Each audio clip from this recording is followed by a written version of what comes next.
So it's the end of our appointment, our patient is dismissed, and we're ready to go ahead and close up our tanks and put them away. I want you to notice that I still have the tubing attached and the scavenger on because we are going to be opening up nitrous tanks and we don't want that escaping out into the clinic, we want it scavenged out.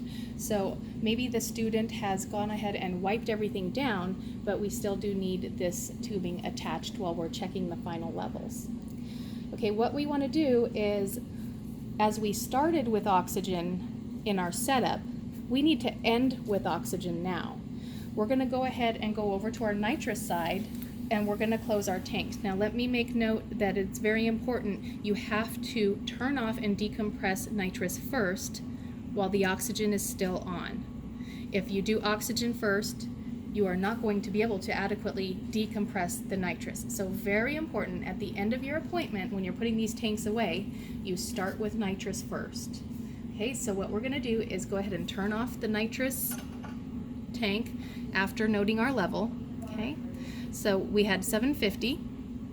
This is where our tag system comes into play. We're going to take the tag attached to the tank and we're going to go ahead and write down the date, the patient's EagleSoft number, our ending amount, and then this will be your instructor's initials and that they decompressed.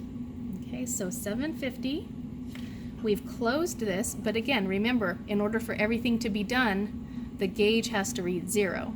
So what we want to do is come up here, make sure your unit is on. Again, oxygen is still open and on in order for us to be able to do this, and now we're going to decompress it by just turning the nitrous all the way up, letting it flow out on its own, and you'll see the gauge is dropping.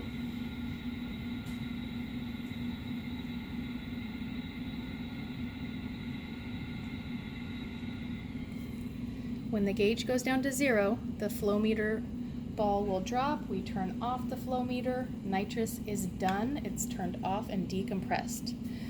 Now we're going to go over to our oxygen side, and we're going to go ahead and do the same thing. We're going to close our oxygen tank that's in use, and we're going to decompress it. So we're not ready. It's not decompressed. To make it go quicker, we can come over here, use the flow knob, or some gentle presses of the oxygen flush. Don't inflate the bag too much. When it's all the way down, the ball will come down. We're going to turn our flow meter off. Don't forget to document your final levels. Okay, at the end, same kind of tag system here. You enter the date, the patient's EagleSoft number, the ending oxygen amount, and then your instructor's initials and that they watched you decompress the unit.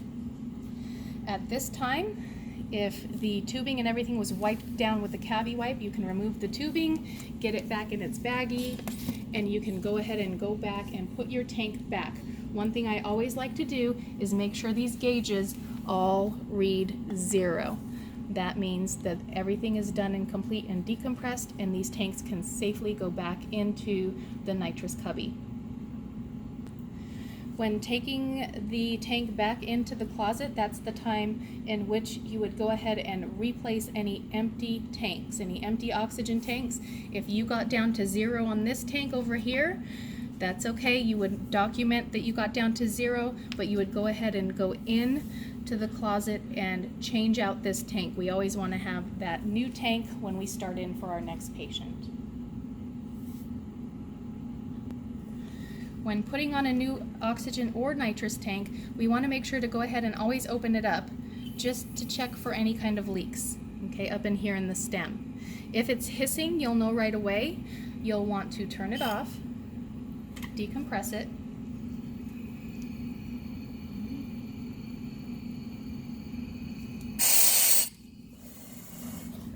and then take the tank off. And usually the problem is that you need a new O-ring in here. So you'd replace the O-ring and get it back on. Open it again to check to make sure there's no leaks. Now remember, if you're changing a nitrous tank, in order to do all that, you're going to have to turn the oxygen on first. So your oxygen needs to come on before you can check to make sure that there's no leaks in the nitrous tank. Just remember, when you're decompressing at the end, nitrous off first, decompress it. Don't forget to turn your oxygen off and decompress it.